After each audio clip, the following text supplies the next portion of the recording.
everybody and welcome back to my channel. My name is Irene and I am an Italian language tutor, and today we are going to talk about the thing that you should never do when starting to learn a language. Let's get into it. Before I start, let me know that you appreciate these videos by leaving a like, commenting down below, and subscribing if you're new. Anything that you might do really helps me out. And let's get into the things you should not do when learning a new language and what you could do instead. Learning a language can be a very fun experience. Takes a lot of time, a lot of effort, and a lot of willpower, but it can be very fun and very rewarding if you do it the right way. Many times we start learning languages in school and we are told to do grammar exercise over grammar exercise. It all just feels like a chore. And I suspect that is the reason why many people actually do not like learning languages. The reason is that the approach to language teaching needs to be a lot more personal and a lot more interactive. So in this video, I have gathered 3 main things that you should never ever do. The first one is buying a grammar book and trying to study it from beginning to end. Grammar books are like maps. They are a good representation of the language and they are a good tool to understand what you should learn, where you should go. A tool to give you a direction. But I would never say that looking at a map is the same as going on a hike. And that is why buying the first grammar book of the language that you want to learn and trying to do every single exercise of it is not the best approach. Can be very boring, very tedious very soon. So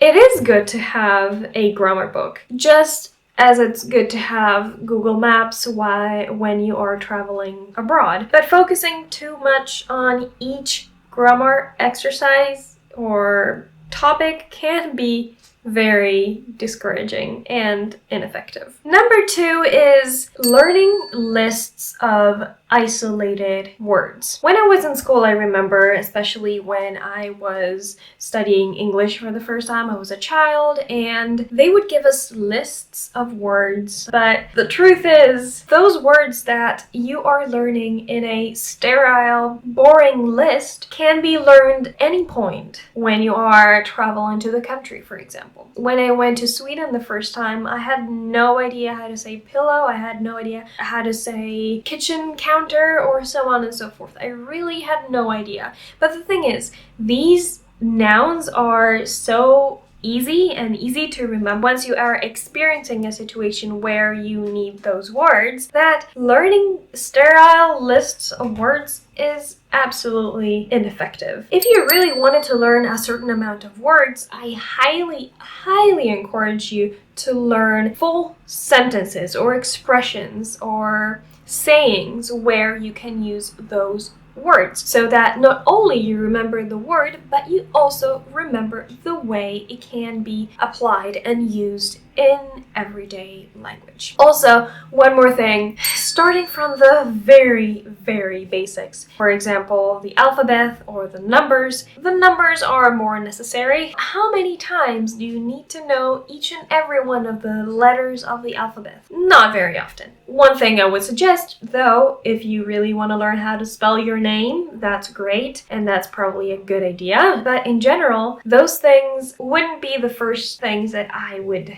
try to learn. And then very last point, no practice with real life situation and people. This is at the root of the most heard complaint ever as a language teacher. That is, I understand but I can't speak. And that is because you are getting all the information passively, but you're not practicing it actively. Practice with people will not only help you get everyday language and daily expressions and so on and so forth, it would also force you to remember the words that you have learned. So what you can do instead is, first of all, determine your motivation. Why are you learning a language and what motivates you? And evaluate what you like to do and what you enjoy doing, and do more of that. Really, the key to learning a new language is consistency and its practice. And the more you enjoy the process of learning, the more likely you are to do it, and also the more likely you are to try to immerse yourself in the language, in the culture. Anyway, these are a few of the things you can think about, and of course,